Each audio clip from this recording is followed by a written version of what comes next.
Volume 5, Chapter 605, 27th of March, 1945. The Crucifixion. 4 brawny men, who looked like Judeans, and Judeans more worthy of the cross than the condemned man, certainly of the same category as the scourgers, jumped from a path onto the place of the execution.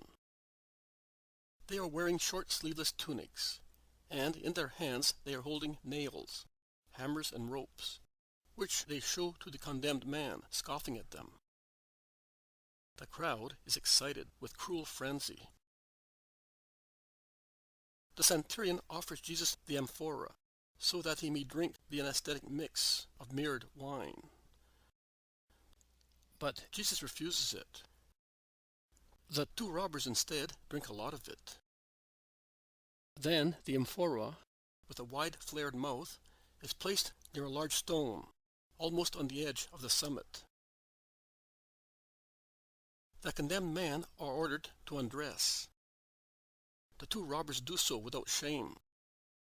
On the contrary, they amuse themselves, making obscene gestures towards the crowd, and in particular towards a group of priests, who are all white in their linen garments, and who have gone back to the lower open space little by little, taking advantage of their caste to creep up there. The priests have been joined by 2 or 3 Pharisees and other overbearing personages, whom hatred has made friends.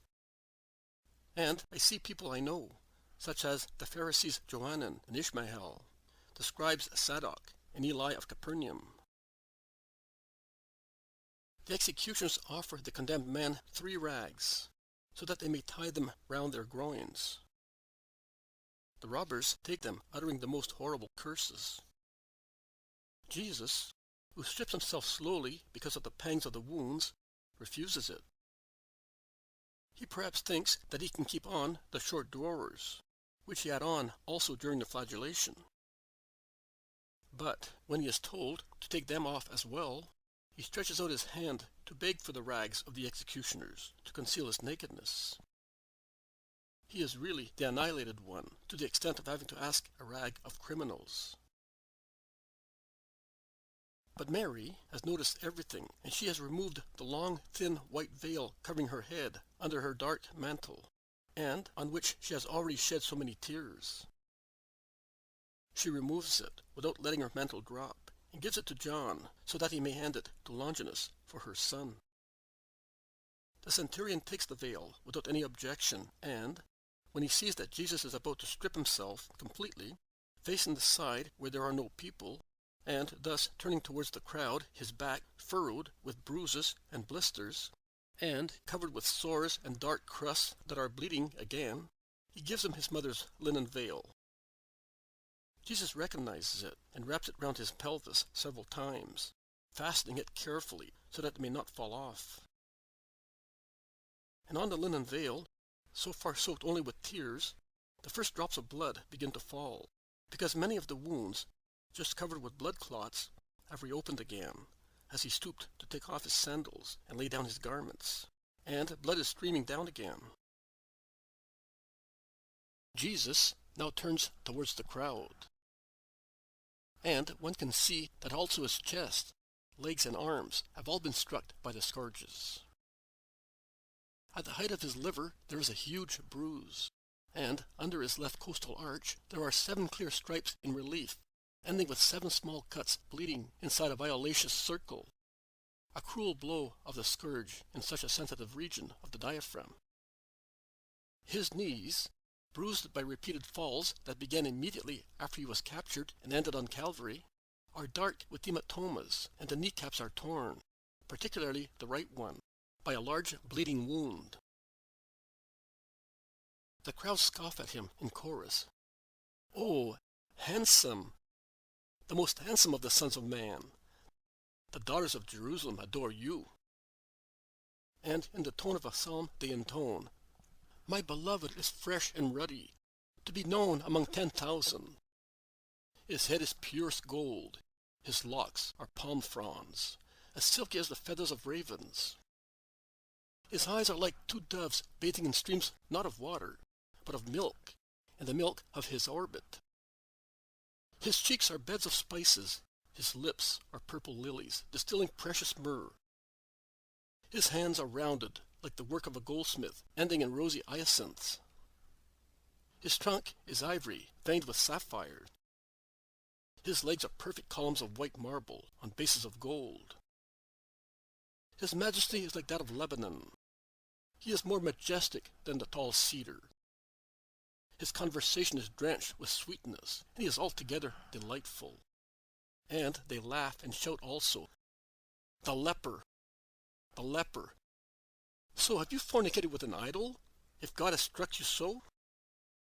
Have you mumbled against the saints of Israel, as Mary of Moses did, if you have been so punished? Oh, the perfect one! Are you the Son of God? Certainly not. You are the abortion of Satan. At least he, Mammon, is powerful and strong. You are in rags. You are powerless and revolting." The robbers are tied to the crosses, and they are carried to their places, one to the right, one to the left, with regard to the place destined to Jesus. They howl, swear, curse, particularly when the crosses are carried to the holes, and they hurt them by making the ropes cut into their wrists. Their oaths against God, the law, the Romans, the Judeans are hellish. It is Jesus' turn. He lies on the cross meekly. The two robbers were so rebellious that, as the 4 executioners were not sufficient to hold them, some soldiers had to intervene, to prevent them from kicking away the torturers who were tying their wrists to the cross. But no help is required for Jesus. He lies down and places his head where they tell him. He stretches out his arms and his legs as he is told. He only takes care to arrange his veil properly. Now his long, slender white body stands out against the dark wood and the yellow ground. 2 executioners sit on his chest to hold him fast, and I think of the oppression and pain he must have felt under that weight. A third one takes his right arm, holding him with one hand on the first part of his forearm and the other on the tips of his fingers. The fourth one, who already has in his hand the long, sharp-pointed quadrangular nail, ending with a round, flat head, as big as a large coin of bygone days, watches whether the hole already made in the wood corresponds to the radius ulnar joint of the wrist. It does.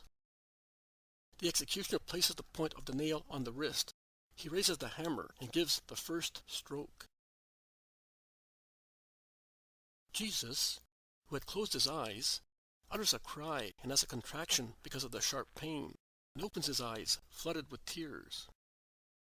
The pain he suffers must be dreadful. The nail penetrates, tearing muscles, veins, nerves, shattering bones.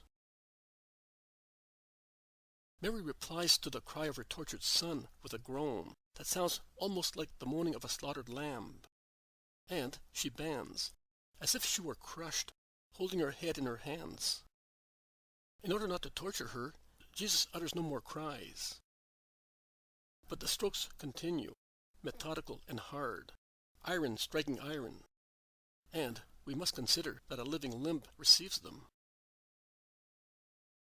The right hand is now nailed. They pass on to the left one. The hole in the wood does not correspond to the carpus. So they take a rope, they tie it to the left wrist, and they pull it until the joint is dislocated, tearing tendons and muscles, besides lacerating the skin already cut into by the ropes used to capture him. The other hand must suffer as well, because it is stretched as a consequence, and the hole in it widens round the nail.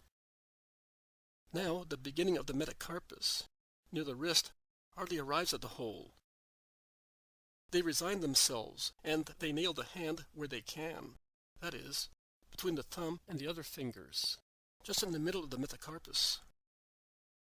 The nail penetrates more easily here, but with greater pain, because it cuts important nerves, so that the fingers remain motionless, whilst those of the right hand have contractions and tremors that denote their vitality. But Jesus no longer utters cries. He only moans in a deep hoarse voice, with his lips firmly closed, while tears of pain fall on the ground after falling on the wood. It is now the turn of his feet. At 2 meters and more from the foot of the cross, there is a small wedge, hardly sufficient for one foot. Both feet are placed on it to see whether it is in the right spot, and as it is a little low and the feet hardly reach it, they pull the poor martyr by his malleoli. So the coarse wood of the cross rubs on the wounds, moves the crown that tears his hair once again, and is on the point of falling. One of the executioners presses it down on his head again with a slap. Those who were sitting on Jesus' chest now get up to move to his knees, because Jesus, with an involuntary movement, withdraws his legs upon seeing the very long nail, which is twice as long and thick as those used for the hands, shine in the sunshine. They weigh on his flayed knees and press on his poor bruised shins, while the other two are performing the much more difficult operation of nailing one foot on top of the other, trying to combine the 2 joints of the tarsi. Although they try to keep the feet still, holding them by the malleoli and toes on the wedge, the foot underneath is shifted by the vibrations of the nail, and they have almost to unnail it, because the nail, which has pierced the tender parts and is already blunt, having pierced the right foot, is to be moved a little closer to the center. And they hammer, and hammer, and hammer. Only the dreadful noise of the hammer striking the head of the nail is heard, because all Calvary is nothing but eyes and ears to perceive acts and noises and rejoice. The harsh noise of iron is accompanied by the low plaintive lament of a dove, the hoarse groaning of Mary, who bends more and more at each stroke, as if the hammer wounded her, the martyr mother. And one understands that she is about to be crushed by such torture. Crucifixion is dreadful. Equal to flagellation with regard to pain, it is more cruel to be seen, because one sees the nails disappear in the flesh. But in compensation it is shorter, whereas flagellation is enervating because of its duration. I think that the agony at Gethsemane, the flagellation and the crucifixion are the most dreadful moments. They reveal all the torture of the Christ to me. His death relieves me, because I say, it is all over. But they are not the end. They are the beginning of new sufferings. The cross is now dragged near the hole, and it jerks on the uneven ground, shaking the poor crucified. The cross is raised, and twice it slips out of the hands of those raising it. The first time it falls with a crash. The second time it falls on its right arm, causing terrible pain to Jesus, because the jerk he receives shakes his wounded limbs.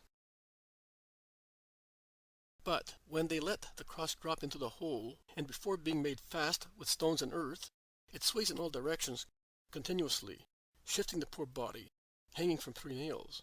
The suffering must be atrocious. All the weight of the body moves forward and downwards, and the holes become wider, particularly the one of the left hand, and also the hole of the feet widens out, while the blood drips more copiously. And if that of the feet trickles along the toes onto the ground and along the wood of the cross, that of the hands runs along the forearms, as the wrists are higher up than the armpits, because of the position, and it trickles down the sides from the armpits towards the waist. When the cross sways, before being fastened, the crown moves, because the head falls back, knocking against the wood, and drives the thick knot of thorns at the end of the prickly crown into the nape of the neck. Then it lies again on the forehead, scratching it mercilessly. At long last, the cross is made fast, and there is only the torture of being suspended. They raise the robbers, who, once they are placed in a vertical position, shout as if they are being flayed alive, because of the torture of the ropes that cut into their wrists and cause their hands to turn dark, with the veins swollen like ropes. Jesus is silent. The crowd instead is no longer silent. The people resume bawling in a hellish way. Now the top of Golgotha has its trophy and its guard of honor. At the top there is the cross of Jesus. At the sides, the other two crosses. Half a century of soldiers in fighting trim is placed all round the summit. Inside this circle of armed soldiers there are the 10 dismounted soldiers, who throw dice for the garments of the condemned man. Longinus is standing upright between the cross of Jesus and the one on the right. And he seems to be mounting guard of honor for the martyred king. The other half-century, at rest, is on the left path and on the lower open space, under the orders of Longinus's adjutant, awaiting to be employed in case of need. The indifference of the soldiers is almost total. Only an odd one now and again looks at the crucified man. Longinus, instead, watches everything with curiosity and interest. He makes comparisons and judges mentally. He compares the crucified man, and the Christ in particular, and the spectators. His piercing eye does not miss any detail. And, to see better, he shades his eyes with his hand, because the sun must be annoying him.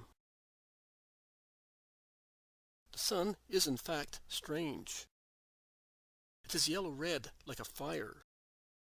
Then the fire seems to go out all of a sudden, because of a huge cloud of pitch that rises from behind the chains of the Judean mountains and soars swiftly across the sky, disappearing behind other mountains. And when the sun comes out again, it is so strong that the eye endures it with difficulty. While looking, he sees Mary, just under the slope, with her tormented face raised towards her son. He calls one of the soldiers who are playing dice and says to him, "If his mother wants to come up with the son who is escorting her, let her come. Escort her and help her." And Mary, with John, who is believed to be her son, climbs the steps cut in the tufaceous rock, I think, and passes beyond the cordon of soldiers, and goes to the foot of the cross, but a little aside, to be seen and see her Jesus. The crowd showers the most disgraceful abuses at her at once, associating her with her son in their curses. But with her trembling white lips, she tries only to comfort him, with an anguished smile that wipes the tears, which no willpower can refrain. The people, beginning with priests, scribes, Pharisees, Sadducees, Herodians, and the like, amuse themselves by going on a kind of roundabout, climbing the steep road, passing along the elevation at the end, and descending along the other road, or vice versa. And while they pass at the foot of the summit, on the second open space, they do not fail to offer their blasphemous words as a compliment to the dying victim. All the baseness, cruelty, hatred, and folly which men are capable of expressing with their tongues is amply testified by those infernal mouths. The fiercest are the members of the temple, with the assistance of the Pharisees. Well, you, the Savior of mankind, why do you not save yourself? Has your king Beelzebub abandoned you? Has he disowned you? Shout 3 priests. And a group of Judeans shout, "You, who not more than 5 days ago, with the help of the demon, made the Father say, 'Ha ha ha, he would glorify you. How come you do not remind him to keep his promise?'" And 3 Pharisees add, "Blasphemer, he said that he saved others with the help of God, and he cannot save himself. Do you want us to believe you? Then work the miracle. Hey, are you no longer able? Your hands are now nailed, and you are naked." And some Sadducees and Herodians say to the soldiers, "Watch his witchcraft, you who have taken his garments. He has the infernal sign within himself." A crowd howls in chorus, "Descend from the cross, and we will believe you." You who want to destroy the temple. Fool! Look at it over there, the glorious and holy temple of Israel. It is untouchable, O profaner. And you are dying. Other priests say, blasphemous. You the Son of God? Come down from there, then. Strike us by lightning, if you are God. We are not afraid of you, and we spit at you. Others who are passing by shake their heads, saying, he can but weep. Save yourself, if it is true that you are the chosen one. And the soldiers remark, so, save yourself. Burn to ashes the Sibura of the Sibura. Yes, you are the Sibura of the empire, you Judean rabble. Do so. Rome will put you on capital and will worship you as a god. The priests and their accomplices say, the arms of women were more pleasant than those of the cross, were they not? But, look, you're, and they utter a disgraceful word, are already there waiting to receive you. You have the whole of Jerusalem as your matchmaker. And they hiss like snakes. Others throw stones, shouting, change these into bread, since you multiplied loaves. Others, mimicking the hosannas of Palm Sunday, throw branches and shout, curses on him who comes in the name of the demon. Cursed be his kingdom. Glory to Zion that cuts him off from the living. A Pharisee stands in front of the cross. He raises his hand in an indecent gesture and says, I entrust you to the God of Sinai, did you say? Now the God of Sinai is preparing you for the eternal fire. Why don't you call Jonah, so that he may repay your kindness? Another one says, don't ruin the cross with the strokes of your head. It is to be used for your followers. A whole legion of them will die on your cross. I swear it on Jehovah. And Lazarus will be the first one I'll put there. We shall see whether you free him from death now. Yes, let us go to Lazarus. Let us nail him on the other side of the cross. And, parrot-like, they speak slowly as Jesus did, saying, Lazarus, my friend, come out. Unbind him and let him go. No, he used to say to Martha and Mary, his women, I am the resurrection and life. Ha ha ha! Ha ha ha! The resurrection cannot drive death back, and the life is dying. There is Mary with Martha over there. Let us ask them where Lazarus is, and let us look for him. And they come forward towards the women, asking arrogantly, where is Lazarus? At his mansion? And while the other women, struck with terror, run behind the shepherds, Mary Magdalene comes forward, and finding in her grief the ancient boldness of her days of sin, she says, Go. You will already find the soldiers of Rome in the mansion, with 500 armed men of my land, and they will castrate you like old billy goats, destined to feed the slaves of millstones. Impudent! Is that how you speak to priests? Sacrilegious! Filthy! Cursed! Turn round! On your backs, I can see them. You have tongues of infernal flames. Mary's assertion sounds so certain that the cowards, who are really struck with terror, turn round. But if they have no flames on their shoulders, they have the sharp-pointed Roman lances at their backs. In fact, Longinus has given an order, and the 50 soldiers who were resting have come into action, and they prick the buttocks of the first Judeans they find. The latter run away shouting, and the soldiers stop to block the entrances to the 2 roads and protect the open space. The Judeans curse, but Rome is stronger. The Magdalene lowers her veil again. She had raised it to speak to the revilers, and goes back to her place. The other women join her. But the robber on the left-hand side continues to insult from his cross. He seems to have summarized all the curses of the other people, and he repeats them all, and ends by saying, "Save yourself and save us, if you want people to believe in you. You, the Christ?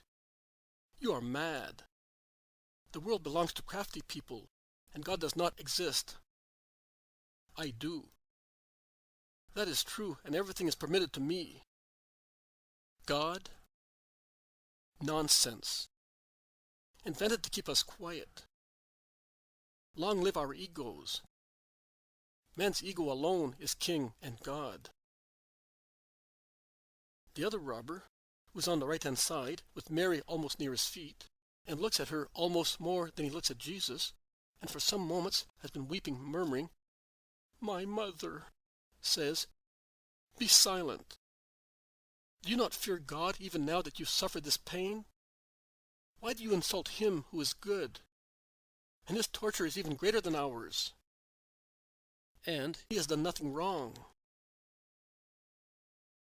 But the robber continues to curse. Jesus is silent, panting as a result of the effort he has to make because of his position, because of his fever and heart and breathing conditions, the consequence of the flagellation he suffered in such a violent form, and also of the deep anguish that had made him sweat blood. He tries to find some relief by reducing the weight on his feet, pulling himself up with his arms and hanging from his hands. Perhaps he does so also to overcome the cramp that tortures his feet and is revealed by the trembling of his muscles.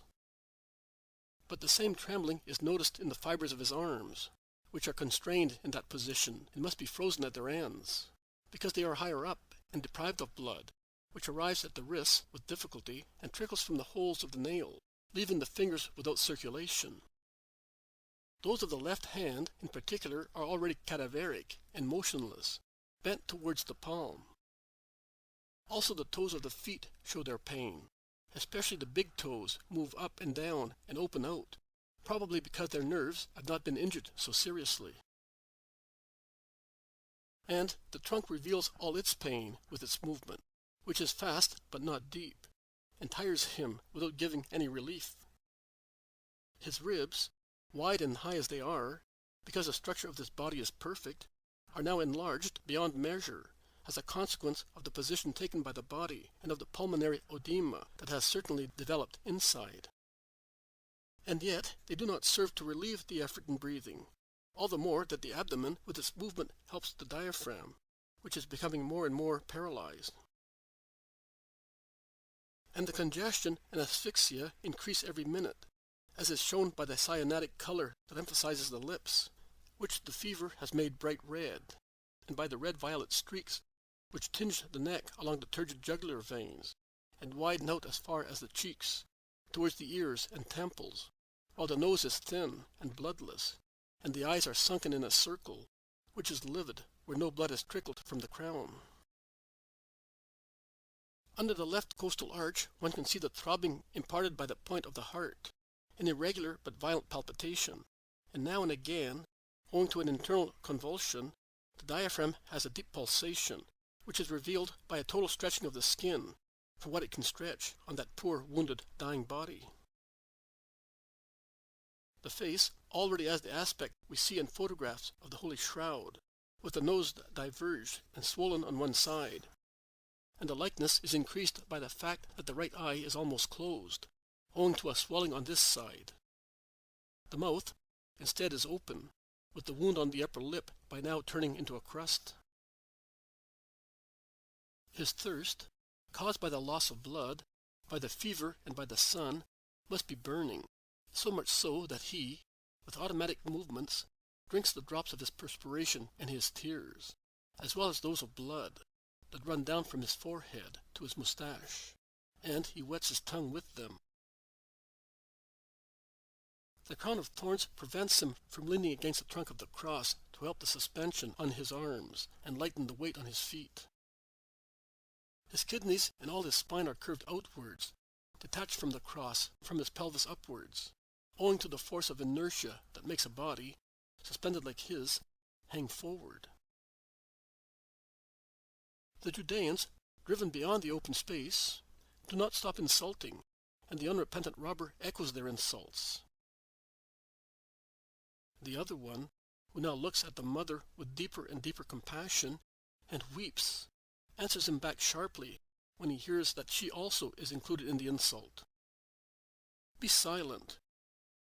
Remember that you were born of a woman. And consider that our mothers have wept because of their sons. And they were tears of shame, because we are criminals. Our mothers are dead. I would like to ask mine to forgive me. But shall I be able? She was a holy woman. I killed her with the sorrow I gave her. I am a sinner. Who will forgive me? Mother, in the name of your dying son, pray for me. The mother, for a moment, raises her tortured face and looks at him, the poor wretch who, through the remembrance of his mother and the contemplation of the mother, moves towards repentance, and she seems to caress him with her kind, gentle eyes. Disma weeps louder, which raises even more the mockery of the crowd and of his companion. The former shout, "Very well. Take her as your mother, so she will have 2 criminal sons." The latter aggravates the situation, saying, "She loves you because you are a smaller copy of her darling." Jesus speaks for the first time. "Father, forgive them, for they do not know what they are doing." This prayer overcomes all fear in Disma. He dares to look at the Christ and says, "Lord, remember me when you are in your kingdom. It is just that I should suffer, but give me mercy and peace hereafter. I heard you speak once, and I foolishly rejected your word. I now repent, and I repent of my sins before you, the Son of the Most High. I believe that you come from God. I believe in your power. I believe in your mercy. Christ, forgive me in the name of your mother and of your most holy Father." Jesus turns round and looks at him with deep compassion, and he smiles, a still beautiful smile, with his poor tortured lips. He says, "I tell you, today you will be with me in paradise." The repentant robber calms down, and as he no longer remembers the prayers he learned when a child, he repeats an ejaculation, "Jesus Nazarene, King of the Jews, have mercy on me. Jesus Nazarene, King of the Jews, I hope in you. Jesus Nazarene, King of the Jews, I believe in your divinity." The other robber continues cursing. The sky becomes duller and duller. Now the clouds hardly ever open to let the sun shine. On the contrary, they cluster on top of one another in leaden, white, greenish strati that disentangle according to the caprices of a cold wind, which at times blows in the sky, then descends to the ground, and then drops again. And when it drops, the air is almost more sinister, sultry, and dull than when it hisses, blowing, biting, and fast. The light, previously exceedingly bright, is becoming greenish, and faces look strange. The profiles of the soldiers, under their helmets and in their armor, which were previously shining and have now become rather tarnished in the greenish light and under the ashen-gray sky, are so hard that they seem to be chiseled. The Judeans, the complexion, hair, and beards of whom are mostly brown, seem drowned people, so wan are their faces. The women look like statues of bluish snow because of their deadly paleness, which is accentuated by the light. Jesus seems to be turning ominously livid because of a beginning of putrefaction, as if he were already dead. His head begins to hang over his chest. His strength fails him rapidly. He shivers, although he is burning with fever. And in his weakness, he whispers the name that so far he has only uttered in the bottom of his heart. "Mother, Mother." He murmurs it in a low voice, like a sigh, as if he were already lightly delirious, and thus prevented from holding back what his will would not like to reveal. And each time Mary makes an unrestrainable gesture of stretching her arms, as if she wished to succor him. And the cruel people laugh at such pangs of him who is dying, and of her who suffers agonies. Priests and scribes climb up again as far as the shepherds, who, however, are on the lower open space.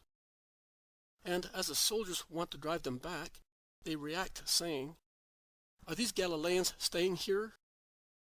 We want to stay here as well, as we have to ascertain that justice is done to the very end. And from afar, in this light, we cannot see." In fact, many begin to be upset by the light that is enveloping the world, and some people are afraid. Also the soldiers point to the sky and to a kind of cone that seems of slate, so dark it is, and that rises like a pine tree from behind the top of a mountain. It looks like a water spout. It rises and seems to produce darker and darker clouds, as if it were a volcano belching smoke and lava. It is in this frightening twilight that Jesus gives John to Mary, and Mary to John. He lowers his head, because the mother has gone closer to the cross to see him better, and he says, "Woman, this is your son. Son, this is your mother." Mary looks even more upset after this word, which is the will of Jesus, who has nothing to give his mother but a man. He who out of love for man deprives her of the man-God, born of her. But the poor mother tries to weep only silently, because it is impossible for her not to weep. Tears stream down her cheeks, notwithstanding all the efforts to refrain them. Even upon her lips there is a heartbroken smile to comfort him. Jesus' suffering increases more and more, and the light fades more and more. It is in this sea-bottom light that Nicodemus and Joseph appear from behind some Judeans, and they say, "Step aside. You are not allowed." "What do you want?" ask the soldiers. "To pass. We are friends of the Christ." The chief priests turn round. "Who dare profess himself a friend of this rebel?" ask the priests indignantly. And Joseph replies resolutely, "I, Joseph of Arimathea, the elder and noble member of the Supreme Council, and Nicodemus, the head of the Judeans, is with me." Those who side with the rebel are rebels, and those who take sides with murderers are murderers. Eleazar of Annas. I have lived as a just man, and now I am old and close to death. I do not want to become unjust while heaven is already descending upon me and the eternal judge with it. And you, Nicodemus, I am surprised. So am I, and of one thing only, that Israel is so corrupt that you cannot even recognize God anymore. You disgust me. Move aside, then, and let me pass. That is all I want. To become even more contaminated? If I have not become contaminated being with you, nothing else will ever contaminate me. Soldier, here is the purse and my pass."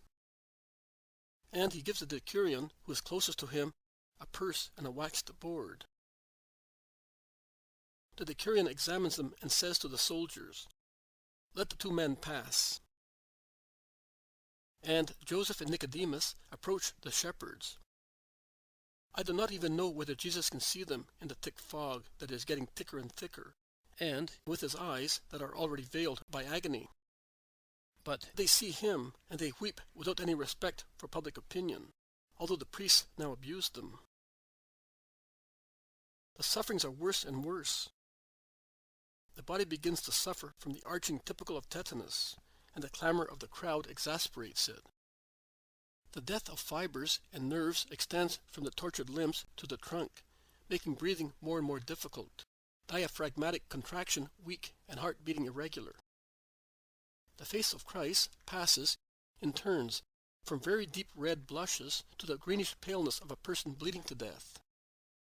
His lips move with greater difficulty because of the overstrained nerves of the neck and of the head itself, that for dozens of times have acted as a lever for the whole body. Pushing on the crossbar spread the cramp also to the jaws. His throat, swollen by the obstructed carotid arteries, must be painful and must spread its oedema to the tongue, which looks swollen and slow in its movements.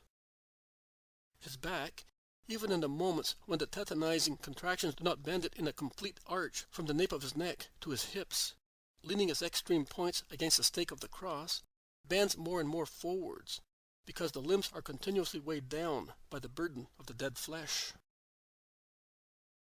The people cannot see this situation very clearly, because the light is now like dark ashes, and only those at the foot of the cross can see well. At a certain moment, Jesus collapses forwards and downwards, as if he were already dead. He no longer pants. His head hangs inertly forward. His body, from his hips upwards, is completely detached from the cross, forming an angle with its bar. Mary utters a cry. "He is dead!"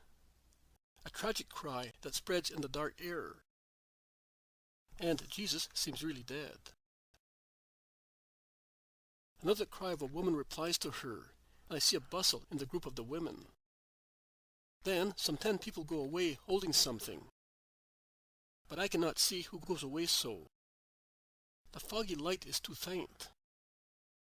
It looks as we are immersed in a cloud of very dense volcanic ash. "It is not possible," shout some of the priests and of the Judeans. "It is a simulation to make us go away. Soldier, prick him with your lance. It is a good medicine to give his voice back to him." And, as the soldiers do not do so, a volley of stones and clods of earth fly towards the cross, hitting the martyr and falling back on the armor of the Romans. The medicine, as the Judeans say ironically, works the wonder. Some of the stones have already hit the target, perhaps the wound of a hand, or the head itself, because they were aiming high.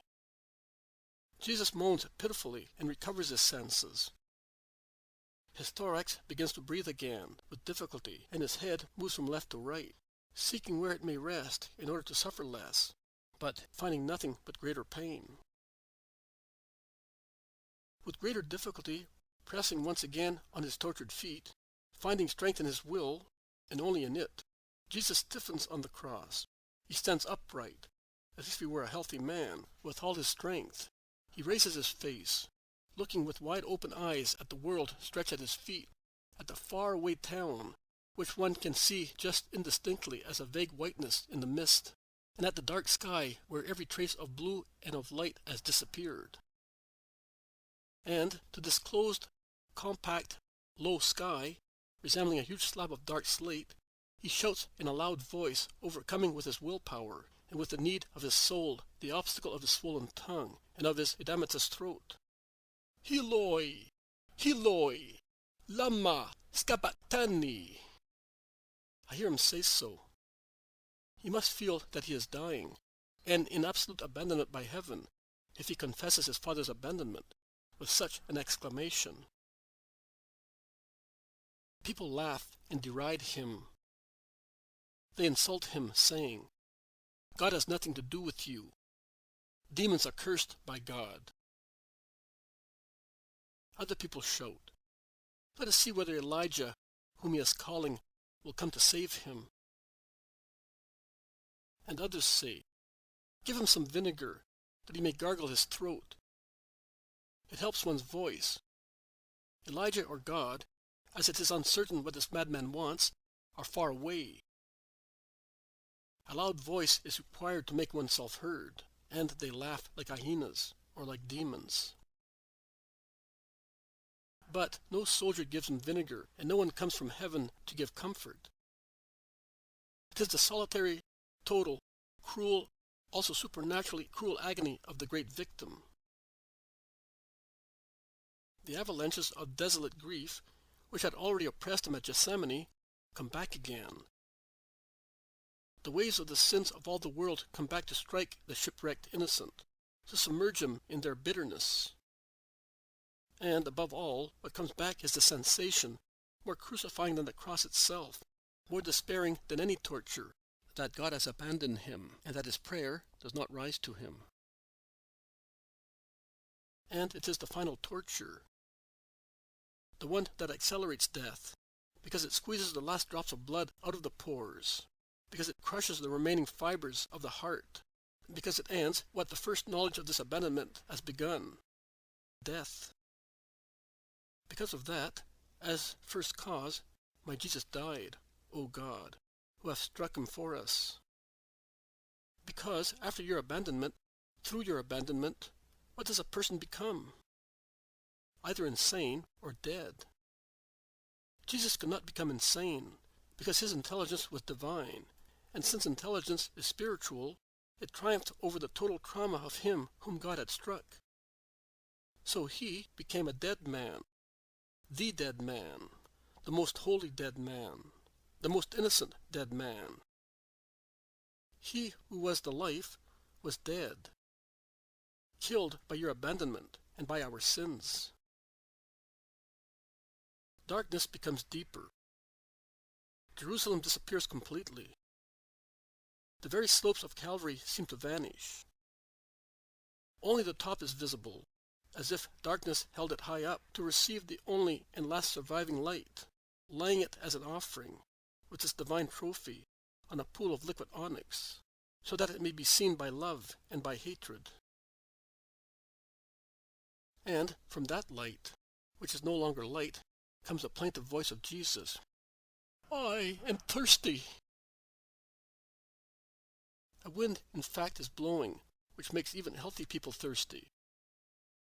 A strong wind that now blows continuously, and is full of dust, cold and frightening.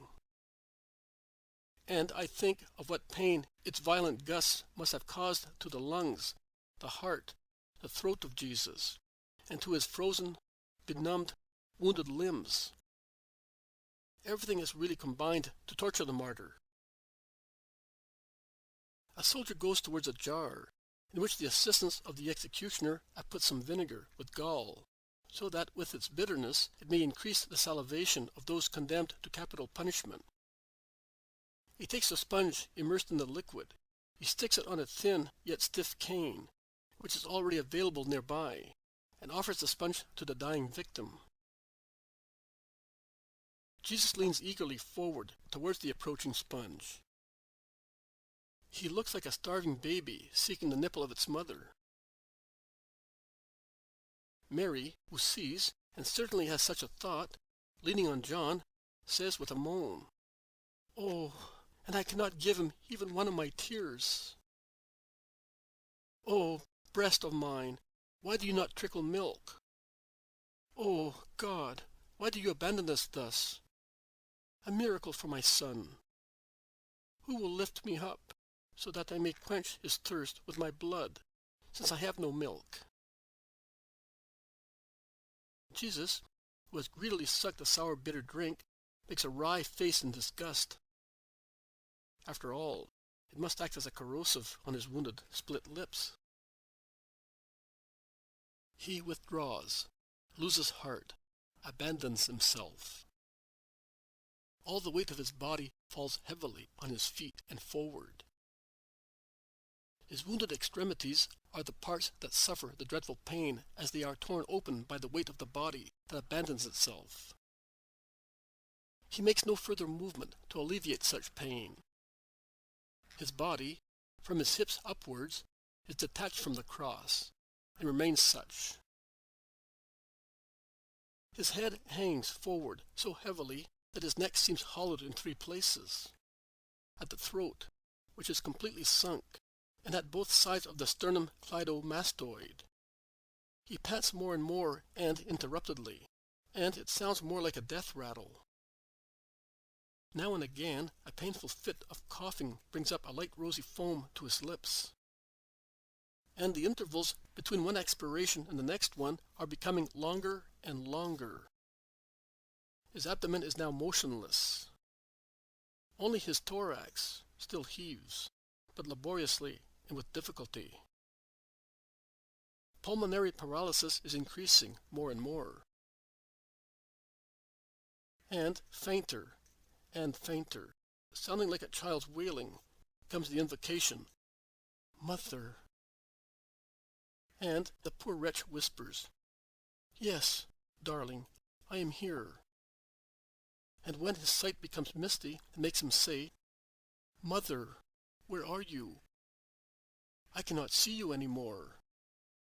Are you abandoning me as well?" And they are not even words, but just a murmur that can hardly be heard by her who, with her heart, rather than with her ears, receives every sigh of her dying son. She says, "No, no, son, I will not abandon you. Listen to me, my dear. Your mother is here. She is here. And she only regrets she cannot come where you are." It is heart-rending. And John weeps openly. Jesus must hear him weep. But he does not say anything. I think that his impending death makes him speak as if he were raving, and that he does not even know what he says.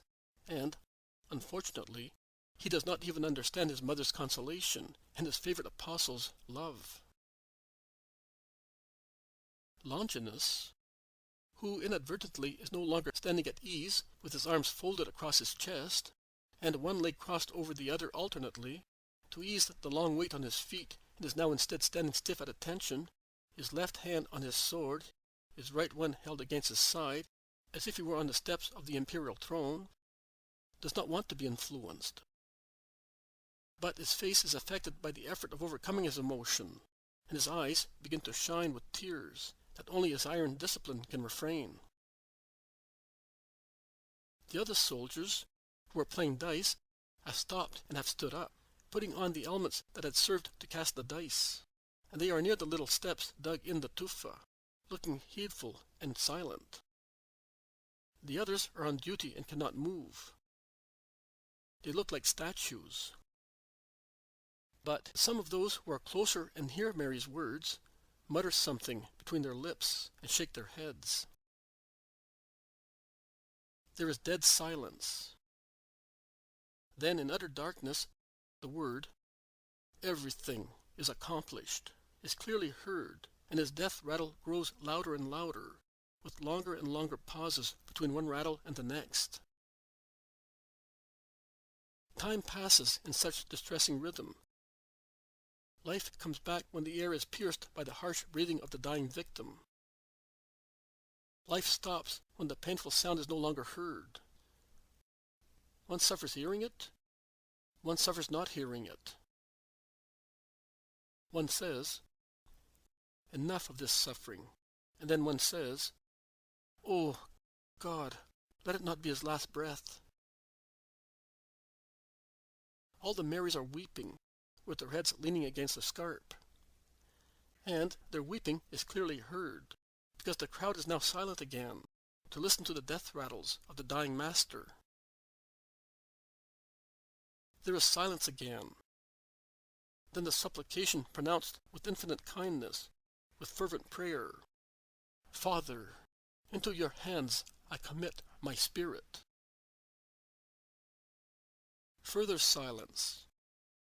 Also the death rattle becomes fainter. It is just a breath confined to his lips and throat. Then there is a last spasm of Jesus, a dreadful convulsion that seems to tear the body with the 3 nails from the cross, rises 3 times from the feet to the head, through all the poor tortured nerves. It heaves the abdomen 3 times in an abnormal way, then leaves it after dilating it as if it were upsetting the viscera, and it drops and becomes hollow as if it were empty. It heaves, swells, and contracts the thorax so violently that the skin sinks between the ribs which stretch, appearing under the skin and reopening the wounds of the scourges. It makes the head fall back violently, once, twice, 3 times, hitting the wood hard. It contracts all the muscles of the face in a spasm, accentuating the deviation of the mouth to the right. It opens wide and dilates the eyelids, under which one can see the eyeballs roll and the sclerotic appear. The body is all bent. In the last of the 3 contractions, it is a drawn arch, which vibrates and is dreadful to look at. And then a powerful cry, unimaginable in that exhausted body, bursts forth, rending the air. The loud cry mentioned by the Gospels, and is the first part of the word, Mother,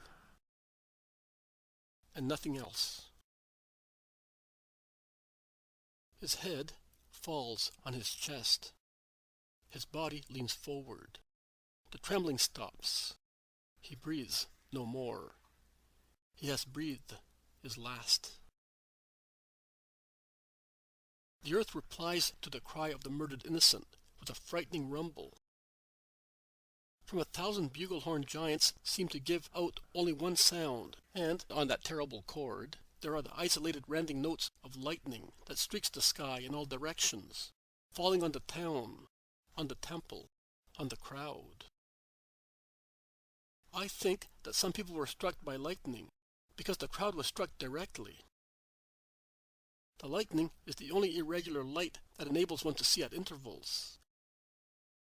And immediately afterwards, while the volley of thunderbolts still continues, the earth is shaken by a cyclonic whirlwind.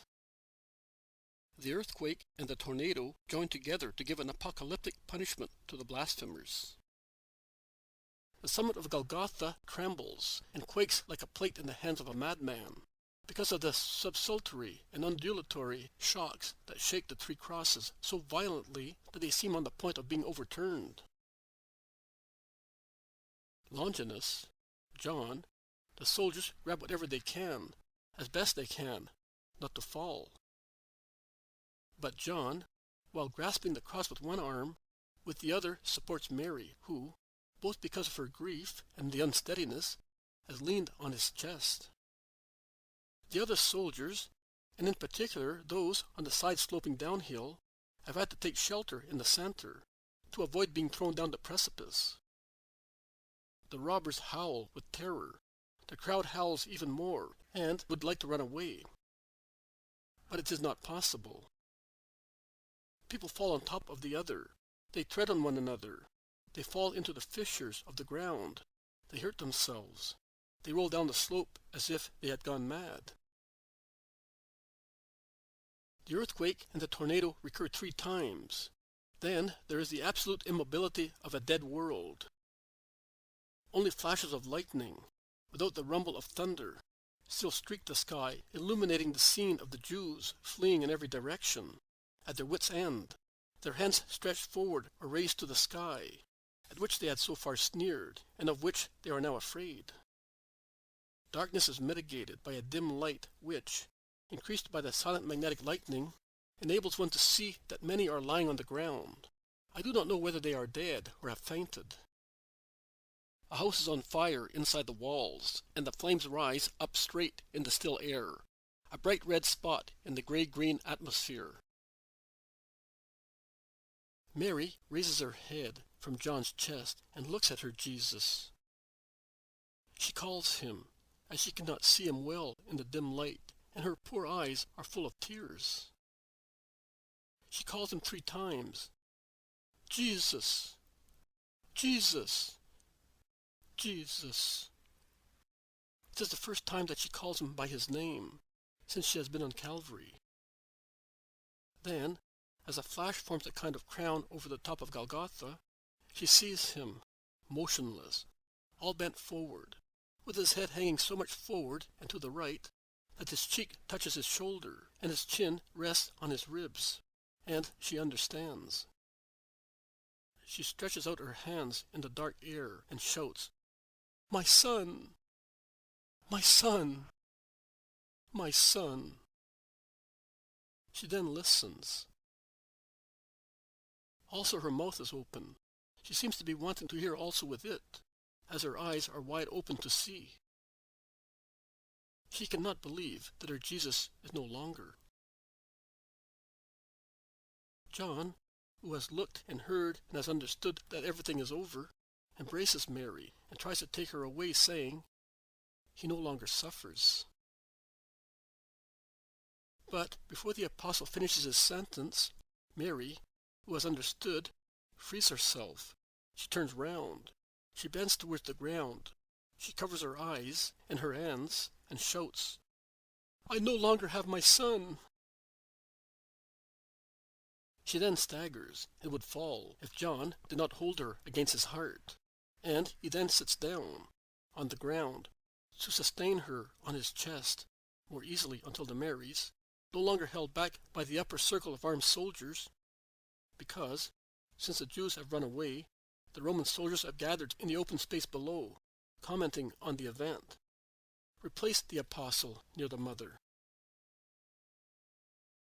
The Magdalene sits where John was, and she almost lays Mary on her knees, holding her between her arms and her breast, kissing her deadly pale face, which is reclined on her compassionate shoulder. Martha and Susanna, with a sponge and a linen cloth soaked in vinegar, moisten her temples and nostrils, while her sister-in-law, Mary, kisses her hands, calling her in a heart-rending voice, and as soon as Mary opens her eyes again and casts a glance that her grief makes, so to say, dull, she says to her, "Daughter, my beloved daughter, listen. Tell me that you see me. I am your Mary. Don't look at me so." And as the first sob opens Mary's throat and her first tears begin to fall, the good Mary of Alphaeus says, "Yes, weep. Here with me, as if you were near a mother, my poor holy daughter." And when she hears her say, "Oh, Mary, Mary, have you seen?" she moans, "Yes, I have. But, daughter, oh, daughter." And the elderly Mary can find no other word and weeps.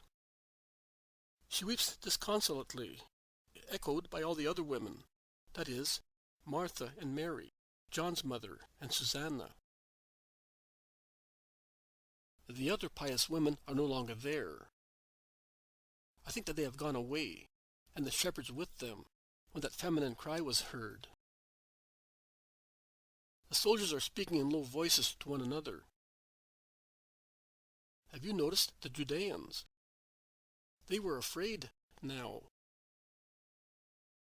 And they were beating their breaths. The priests were the most terrorized. What a fright! I have seen other earthquakes, but never like this one. Look, the ground is full of fissures, and the whole stretch of the long way has slid down over there. And there are bodies under it. Leave them. So many snakes less. Oh, another fire in the country. But is he really dead? Can't you see? Do you doubt it? Joseph and Nicodemus appear from behind the rock. They had certainly taken shelter there, behind the protection of the mountain, to save themselves from the thunderbolts. They go to Longinus. "We want the corpse. Only the proconsul can grant it. Go, quick. Because I heard that the Judeans want to go to the praetorium to obtain permission to fracture his legs. I would not like them to disfigure his body." "How do you know?" "I report of the ensign. Go. I will wait." The two men rush down the steep road and disappear. It is at this moment that Longinus approaches John and in a low voice says something to him, which I do not understand. Then he makes a soldier give him a lance. He looks at the women, who are all attending to Mary, who is slowly recovering her strength. They have all their backs turned to the cross. Longinus places himself in front of the crucified. He ponders carefully how to deal the blow, and he strikes. The lens penetrates deeply from the bottom upwards, from right to left. John, wavering between the desire to see and the horror of seeing, makes a wry face for a moment. "It is done, my friend," says Longinus, and he ends, "Better so." As for a night, and without fracturing bones, he was really a just man. A lot of water and just a trickle of blood, already tending to clot, drip from the wound. I said drip. They only come out trickling from the neat cut that remains motionless, whereas, had there been any breathing, it would have opened and closed with the movements of the thorax and abdomen. While on Calvary, everything remains in this tragic situation. I join Joseph and Nicodemus, who are going down along a shortcut to gain time. They are almost at the bottom when they meet Gamaliel, an unkempt Gamaliel, with no headgear, no mantle, with his magnificent garment soiled with mold and torn by bramble. A Gamaliel who is running, climbing, and panting, with his hands in his thin, very grizzled hair of an elderly man. They speak to one another without stopping. "Gamaliel? You? You, Joseph? Are you leaving him?" "No, I am not. But how come you are here, and in that state?" Dreadful things. I was in the temple. The sign. The temple door unhinged. The purple hyacinth veil is hanging torn. The Holy of Holies is open. There is anathema upon us. He has spoken while running towards the summit, driven mad by the test. The two men look at him go. They look at each other. They say together, "These stones will shudder at my last words." He had promised him. They hasten their pace towards the town. In the country, between the mountain and the walls and beyond them, many people looking idiotic are wandering in the still dim light. They howl, weep, and lament. Some say, "His blood has rained fire." Some exclaim, "Jehovah has appeared in the midst of the lightning to curse the temple." Some moan, "The sepulchres! The sepulchres!" Joseph gets hold of a man who is striking his head against the walls and calls him by his name, dragging him as he enters the town. "Simon, what are you saying?" "Leave me. You are dead, too. All dead. All outside. And they curse me." "He has gone mad," says Nicodemus. They leave him, and they hasten towards the praetorium. The town is a prey to terror. People roam beating their breasts. People who jump backwards or turn round frightened upon hearing a voice or steps behind them. In one of the many dark archivolts, the apparition of Nicodemus, dressed in white wool, because, in order to be quicker, he has taken off his dark mantle on Golgotha, causes a fleeing Pharisee to utter a cry of terror. He then realizes that it is Nicodemus, and he clings to his neck with a strange effusion, shouting, "Don't curse me. My mother appeared to me and said, 'Be cursed forever,'" and then he collapses on the ground, moaning, "I'm afraid. I'm afraid." "They are all mad," say the two men. They arrive at the praetorium, and it is only here, while waiting to be received by the proconsul, that Joseph and Nicodemus understand the reason for so much terror. Many sepulchres had been opened by the earthquake, and there were people who swore that they had seen skeletons come out of them, and that for a moment they resumed human appearance, and were going about accusing and cursing those who were guilty of the deicide. I leave them in the entrance hall of the praetorium, which Jesus' two friends enter without so many stupid horrors and fears of contamination, and I go back to Calvary, joining Gamaliel, who by now, exhausted, is climbing the last few meters. He is proceeding, striking his breast, and when he arrives at the first of the two open spaces, he throws himself on the ground, face downwards, a long white form on the yellowish ground, and he says, moaning, "The sign! The sign! Tell me that you forgive me. A whisper, even only a whisper, to tell me that you hear me and forgive me." I understand that he thinks that Jesus is still alive, and he changes his mind only when a soldier, pushing him with a lance, says, "Get up and be silent. It's of no use. You should have thought about that previously. He is dead. And I, a heathen, am telling you, this man, whom you have crucified, was really the Son of God." "Dead? Are you dead? Oh!" Gamaliel raises his terrorized face. He tries to see as far as the top, in the twilight.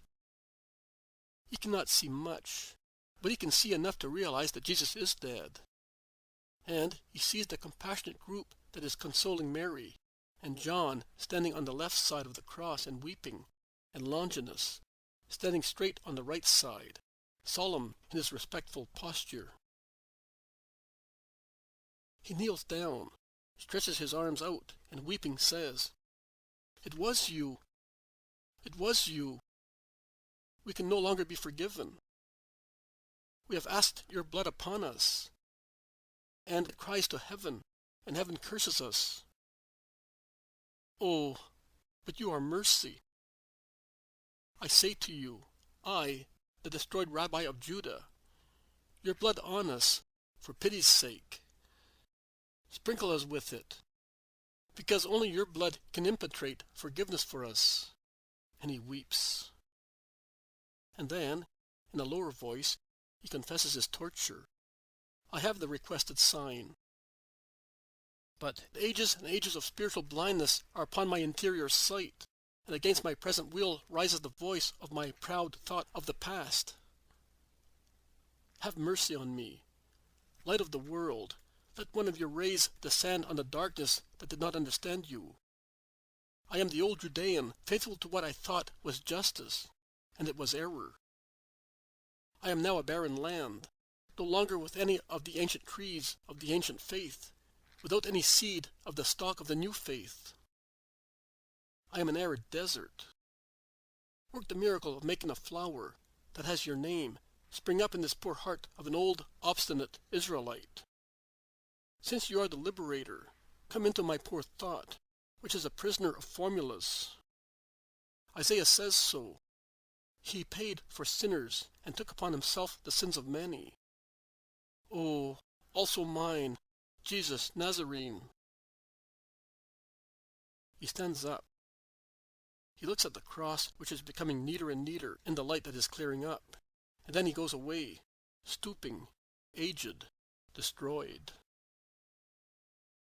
And on Calvary there is once again silence, just broken by Mary's weeping. The two robbers, worn out by fear, no longer speak.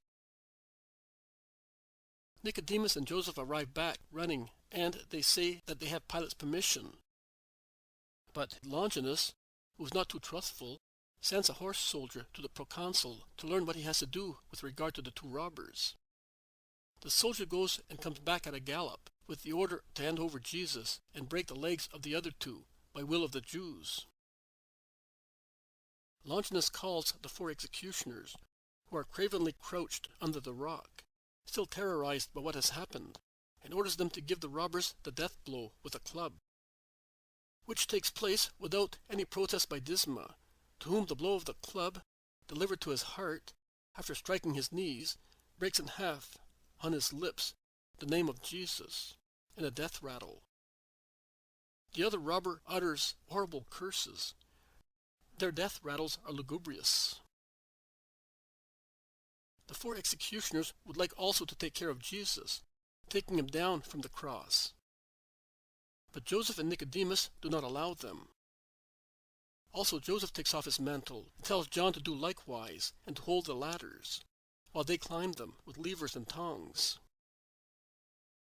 Mary stands up trembling, supported by the women, and she approaches the cross. In the meantime, the soldiers, having fulfilled their task, go away. And Longinus, before descending beyond the lower open space, turns round from the height of his black horse to look at Mary and at the crucified. Then the noise of the hooves resounds on the stones and that of the weapons against the armor, and fades away in the distance. The left palm is unnailed. The arm falls along the body, which is now hanging semi-detached. They tell John to climb up as well, leaving the ladders to the women.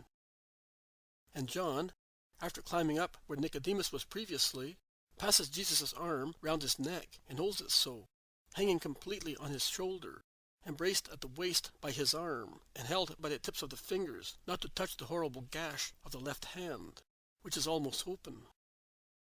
When the feet are unnailed, John has to make a great effort to hold and support the body of his master between the cross and his own body. Mary has already placed herself at the foot of the cross, sitting with her back against it, ready to receive her Jesus in her lap. But the unnailing of the right arm is the most difficult operation. Despite all John's efforts, the body is hanging completely forward, and the head of the nail is deeply sunk in the flesh. And, as they do not want to make the wound worse, the 2 compassionate men work hard. At last, the nail is seized with the tongs and pulled out gently. John has been holding Jesus all the time by the armpits, with his head hanging on his shoulder, while Nicodemus and Joseph get hold of him, one at the thighs, the other at the knees, and they cautiously come down the ladders. When on the ground, they would like to lay him on the sheet that they have spread on their mantles. But Mary wants him. She has opened her mantle, letting it hang on one side, and she is sitting with her knees rather apart to form a cradle for her Jesus. While the disciples are turning round to give her son to her, the crowned head falls back, and the arms hang down towards the ground, and the wounded hands would rub on the soil, if the pity of the pious women did not hold them up to prevent that. He is now in his mother's lap, and he looks like a big, tired child who is asleep all cuddled up in his mother's lap. Mary is holding him with her right arm round the shoulders of her son, and her left one stretched over the abdomen to support him also by the hips. Jesus' head is resting on his mother's shoulder, and she calls him. She calls him in a heart-rending voice. She then detaches him from her shoulder and caresses him with her left hand. She takes and stretches out his hands, and, before folding them on his dead body, she kisses them and weeps on their wounds. Then she caresses his cheeks, particularly where they are bruised and swollen. She kisses his sunken eyes, his mouth lightly twisted to the right and half open. She would like to tidy his hair, as she has tidied his beard and crusted with blood. But in doing so, she touches the thorns. She stings herself, trying to remove that crown, and she wants to do it by herself, with the only hand which is free, and she rejects everybody, saying, "No, no, I will, I will." And she seems to be holding the tender head of a newborn baby with her fingers, so delicately does she do it. And when she succeeds in removing the torturing crown, she bends to cure all the scratches of the thorns with her kisses. With a trembling hand she parts his ruffled hair. She tidies it and weeps. Speaking in a low voice, and with her fingers she wipes the tears that drop on the cold body covered with blood, and she thinks of cleaning it with her tears and her veil, which is still round Jesus' loins. And she pulls one end of it towards herself, and she begins to clean and dry the holy limbs with it. And she continually caresses his face, then his hands, and his bruised knees, and then reverts to drying his body, on which endless tears are dropping.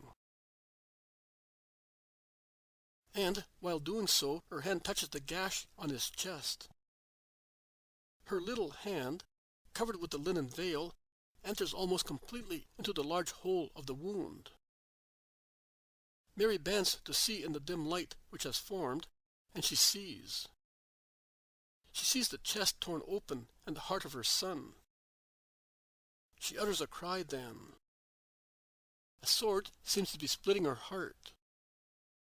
She shouts, and then throws herself on her son, and she seems dead, too. They secure and console her. They want to take her divine dead son away from her, and as she shouts, Where shall I put you? In which place, safe and worthy of you?